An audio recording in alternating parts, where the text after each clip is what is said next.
how might these sanctions influence future legal accountability mechanisms against state and non-state actors violating humanitarian law in conflict zones like Gaza and the West Bank? Obviously, the hindering of the delivery of aid and the distribution of aid in Gaza has been mentioned. Well, this is very important because international law is providing for mechanism to sanction states which are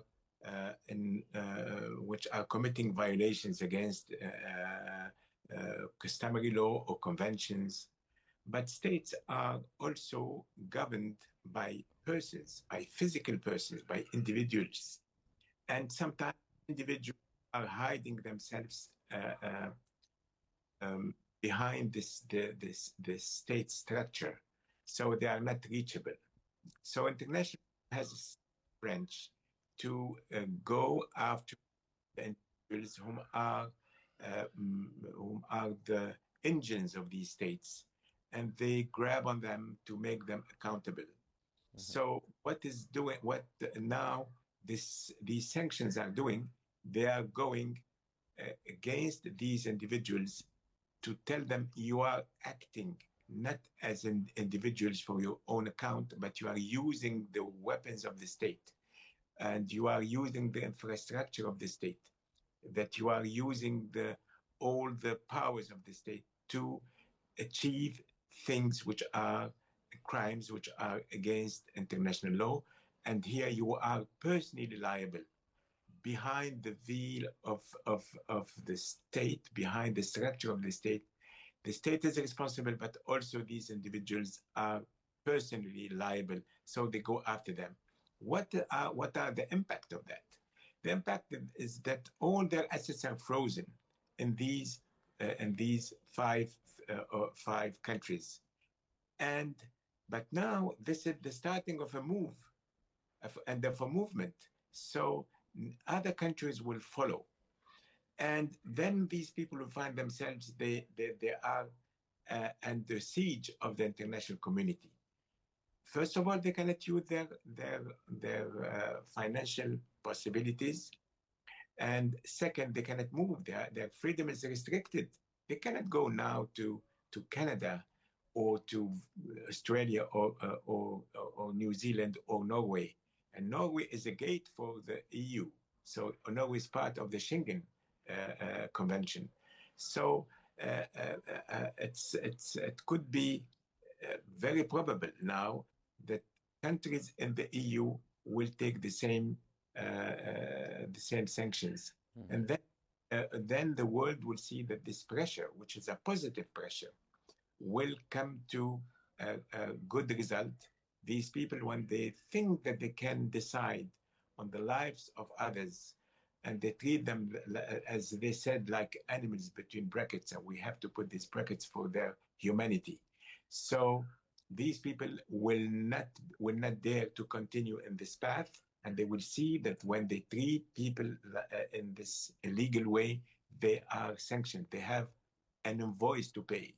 They have a price to pay, and international community is there to make this price being paid, make it paid. And this is very important. Yes. Mr. Draoui, Netanyahu has vowed retaliation. How likely is Israel to recalibrate its policies under the growing Western pressure, or will it double down with US support?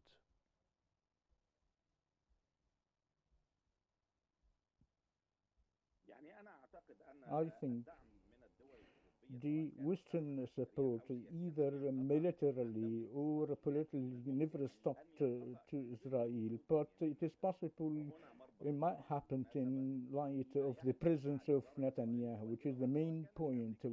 With regard to what is happening in the US and Europe, let me say that some European countries, in light of the big demonstration supporting Israel in secret, as announced by Israel, as taking full military support.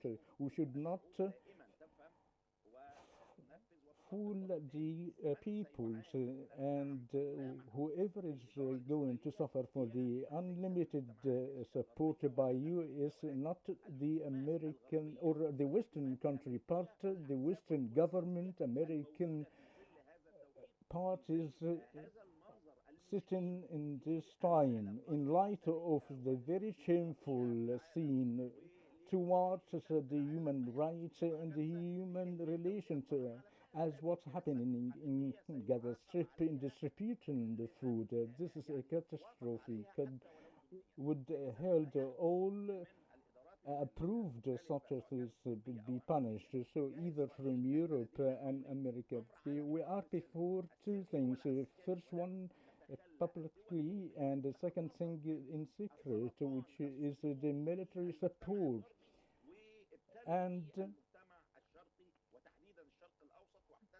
so, and those occupied the Middle East and the Palestinian territories. And let me say that the United States is the main tool that occupied the US, expelled the indigenous people. It is what they do, in fact, in Israel, and long with the Abraham Accord that Israel be number one, and the others will be subordinate, rejected by Egypt, and long with the Arab countries not to have ties with the Israeli state unless the Palestinian people take their right and to have an established Palestinian state. And the other point that should be emphasized, as the different successive Israeli administration are not different compared to Netanyahu regarding the Arabs and the Palestinian cause. So we should be very clear before the Western community. What happened in Britain is in fact implicit accusation to very effective ministers in the Israeli coalition that should be measured upon. So the anti-Semitism has no place, which is very importantly as what happened within the European governments in previous time, and some other European countries such as Ireland and along with the other countries are going to acknowledge the Palestinian state, made the anti-Semitism isn't a red line as wished by Israel. So what's happening within Israel along the statement of Netanyahu, there is a very critical division within Netanyahu's government and in Europe and a Western standard